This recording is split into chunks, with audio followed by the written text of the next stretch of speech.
Então, pensando que agora pensando mais na prescrição e nos cuidados, enfim, pensando que é uma prescrição complexa, grande, que tem uma série de cuidados, né, dentro dos medicamentos. Então, eu tenho analgesia, sedação, droga vasoativa, profilaxias, antimicrobianos sintomáticos, né? Como que eu vou priorizar esses pacientes? Então, eu preciso conhecer esse paciente, eu preciso identificar necessidades e riscos e, com isso, buscar oportunidades de intervenção. Então, aqui, tem algumas publicações que tentam direcionar os pacientes de mais alto risco, médio risco e baixo risco, porque hoje em dia os scores, até então conhecidos, né, eles avaliavam todos os pacientes daquele hospital e sempre colocavam o paciente de UTI como o score máximo. Mas, claro, dentro dos pacientes de UTI tem os diferentes níveis de risco, né? Então, o que a gente acaba colocando como paciente de alto risco? É um paciente que está instável hemodinamicamente, tem múltiplas infusões contínuas de funções orgânicas, tem um antibiótico que está empírico, aguardando o resultado de cultura, tem nível sérico, tem terapia renal substitutiva, e daí é um paciente que requer um pouco mais de cuidado mesmo. E depois parte para, digamos, tentando atender esses pacientes de alto risco no primeiro momento, se parte para um paciente que já é de mais médio risco, que eu consigo já, então, vou fazer uma conciliação, esse paciente já está em desmaios sedativos, tem algumas coisas que a gente pode contribuir nisso. O antibiótico já está direcionado, então agora é só verificar a resposta. E aqueles pacientes de baixo risco, eles vão ser vistos, vão acabar sendo vistos mais por último, porque tem uma previsão curta de internação, é um crítico crônico que está estável. Né? Então, em 2019, nos anos para cá, tem se proposto o desenvolvimento e a validação de um score para paciente crítico, né? E que esse grupo, né, de farmacêuticos elencou alguns medicamentos e procedimentos que teriam mais risco, que dariam um score farmacoterapêutico de maior risco. Então, pontuando, por exemplo, o paciente está com aminoglicosídeo, ele pontua 3 vezes. Né? Um paciente que tem digoxina, clozapina, tem anticonvulsivante, pontua 3 vezes. Então, assim, uma série de itens ou itens mais específicos de UTI, que são exclusivamente, né? Tá com bloqueador neuromuscular, ou tem alguns medicamentos de infusão contínua. Tem alguns medicamentos que são específicos de UTI profilaxias, né? E com isso, aqui, outros devices, né? Que são os dispositivos, né? Que eles podem está utilizando, né? O paciente já em ventilação mecânica, também pontuaria mais. Então, a intenção deles foi fazer uma correlação com o tempo de permanência em UTI, mortalidade e um score, que é conhecido Apache, né? Que é um score ligado à UTI. Então, se eles conseguiram fazer uma associação com esse score, né? Então, foi possível fazer essa validação em um centro e acredito que eles estejam fazendo já validação em outros centros. Bom, acho que até aqui tudo bem, pessoal? Posso continuar?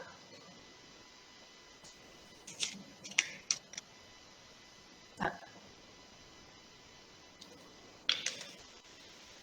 Então, em 2005, foi proposto um mnemônico, que é um conjunto de letras, né? Para lembrar o que deve ser visto num paciente de UTI, mas esse não é especificamente farmacêutico, é em geral, porque muitas coisas precisam ser vistas e revistas no paciente crítico, né? Todos esses itens, por exemplo. Então, ele é conhecido como Fast Hug, né? Que nada mais é do que um abraço, né? Rápido no paciente todos os dias.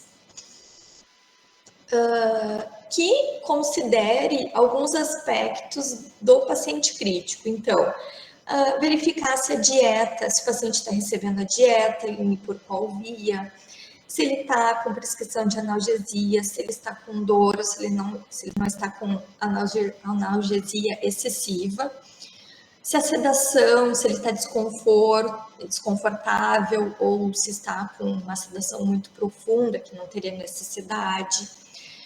A profilaxia de TEV, se está prescrito, se não estiver prescrito uma farmacológica, que ele tenha algum dispositivo mecânico. Se a cabeceira está elevada, né, para evitar a pneumonia associada à ventilação mecânica. Se ele tem profilaxia de úlcera de estresse, tem alguma coisa que está prescrito, ou se já chegou o momento de tirar essa profilaxia. Se tem controle glicêmico dentro dos limites de cada que a UTI determinou. Claro, nem tudo vai ser visto todos os dias, todas as vezes, mas aquilo que pelo menos poder lembrar de fazer lembrar dessas coisas. E esse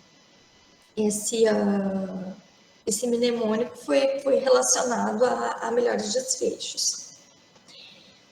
Anos mais tarde, em 2011, um grupo canadense de farmacêuticos propôs uma adaptação do Fast Hug, substituindo uma letra, né, que é o H, ao invés de cabeceira elevada, por delírio hiperativo e hipoativo, tá? Agregando-se outras letras, tá? Que contemplasse o cuidado farmacêutico, ou seja, que envolvesse outros medicamentos. Então, além desses, a conciliação, a avaliação dos antibióticos, a indicação dos medicamentos que estão adequados, se as doses estão adequadas, se os exames foram revisados, né? Se tem alergia, se tem alguma interação, duplicidade, eventos adversos e medicamentos que poderiam já ser interrompidos. Ele foi proposto como sendo um guia, principalmente para quem nunca trabalhou em UTI, tá? Ter um norte, assim, e também para ajudar na detecção de PRMs, de problemas relacionados a medicamentos. Uma parte, por exemplo, dessa ferramenta, ela poderia ser utilizada não apenas na UTI, mas em outros contextos também. Né? Mas alguns são específicos de UTI. Então, daí em 2013 foi feita uma validação, assim, né, comparando o método padrão de monitoramento, então, versus esse mnemônico. Então, foi farmacêuticos residentes e seus respectivos preceptores foram randomizados, né, em UTIs de 4 hospitais, avaliando pacientes recém-admitidos, em que o desfecho primário foi a proporção média de PRMs detectados por encontro, ou seja, por round. Né?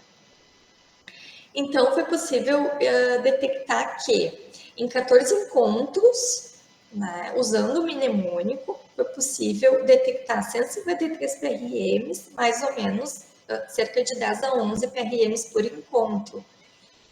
Usando o método padrão de monitoramento, foi necessário mais encontros para detectar mais PRMs, mas a proporção, né, a média, né, de PRMs por encontro foi menor.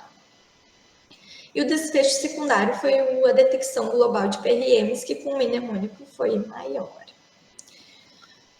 Então, aqui do lado esquerdo, então, usando a prática padrão, então, com a classificação de Heplestan, e aqui usando a ferramenta com mnemônico.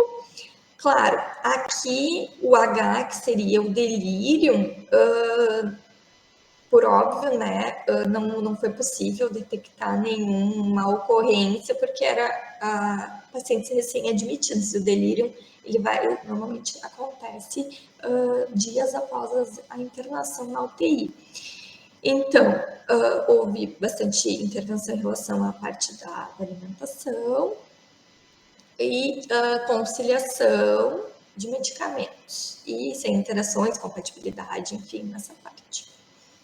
Então, é bem interessante, assim, até cada UTI poder classificar suas intervenções e ver naquilo que pode melhorar.